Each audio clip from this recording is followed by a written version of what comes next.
Alam nyo, pag narinig natin yung salitang Sabbath, ano ba agad ang pumapasok sa isip natin, 'di ba? Pahinga? O para sa iba, baka yung mahabang listahan ng mga bawal gawin.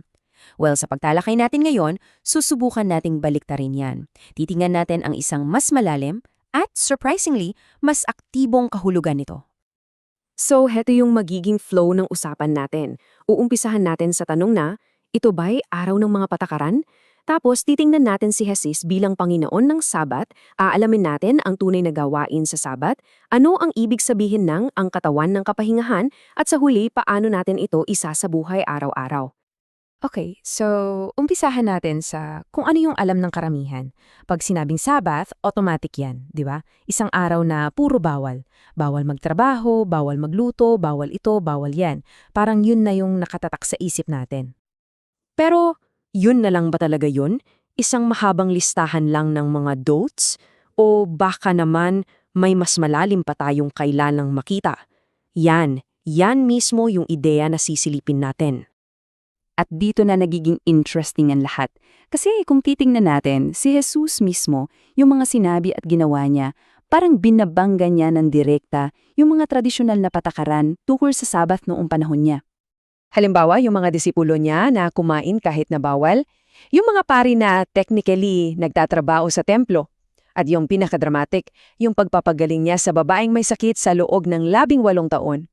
Sa lahat ng to, anong pinapakita ni Jesus? Na mas mahalaga ang tao, mas mahalaga ang pagtutulong, kesa sa anumang mahigpit na patakaran. At tapos binigkas niya tong mga salitang to na nagpabago ng lahat. Ang anak ng tao ay Panginoon ng Sabbath. Boom! Napakalaking statement niyan. Ibig sabihin, siya ang may-ari, siya ang may karapatang sabihin kung para saan ba talaga ang Sabbath. At dito talaga mag-uumpisa ang pagbabago ng pananaw natin. So okay, handa na ba kayo? Kasi papasokin na natin yung pinakapuso ng usapan at ito yung ideya na baka medyo radikal na ang Sabat pala ay hindi lang tungkol sa pagtigil, mayroon pala itong isang aktibong, isang spiritual na gawain.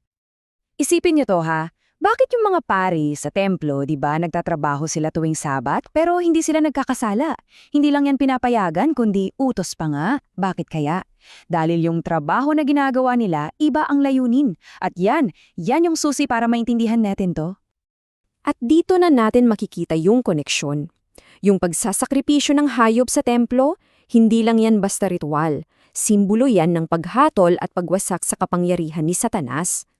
So gets nyo na, yung mismong gawain na yon ang aktibong lumilikha ng tunay na kapahinga. Hindi yung paghinto, kundi yung paggawa. Kaya heto na yung malaking twist sa kwento. Ang Sabbath pala ay hindi isang araw para tumahimik at umiwas sa gulo. Actually, ito yung araw para sa spiritual na pakikipaglaban. Isang aktibong pakikibaka laban sa lahat ng gawa ng kasamaan. So, para maging malinaw ha, hindi ibig sabihin na walang tigil sa trabaho. Ang punto ay itigil mo yung sarili mong mga gawain para mag-focus ka sa gawain ng Diyos. At ano ba yung gawain ng Diyos? Ang hutulan si Satanas at wasakin ang impluensya niya. Kumbaga, yung Sabbath, isa siyang preview, isang prophetic symbol ng ultimate na kapahingahan na darating kapag natalo na ang kasamaan.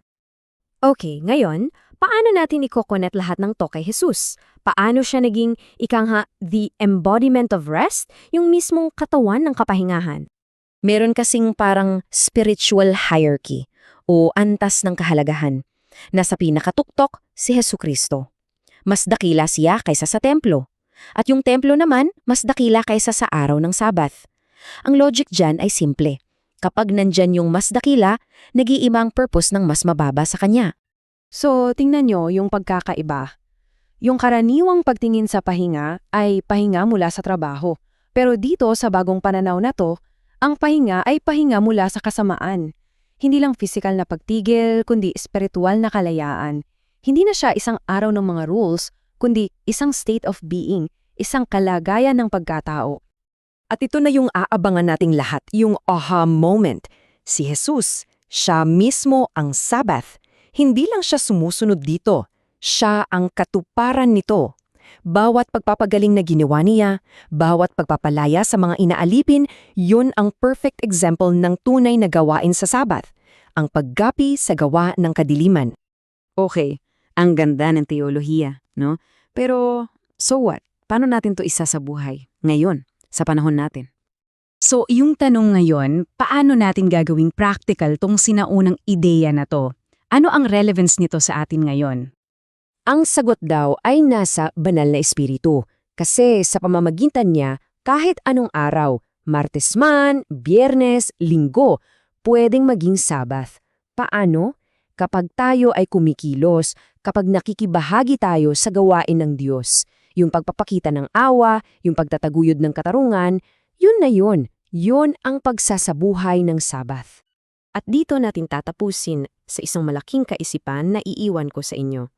Baka nga ang tunay na Sabath, ang tunay na pahinga, ay hindi sa pagtigil natin ng trabaho, kundi sa pagsisimulan natin ng trabaho ng Diyos. Kaya ang tanong ko sa iyo ay ito. Anong gawain ng Diyos ang sisimulan mo ngayon?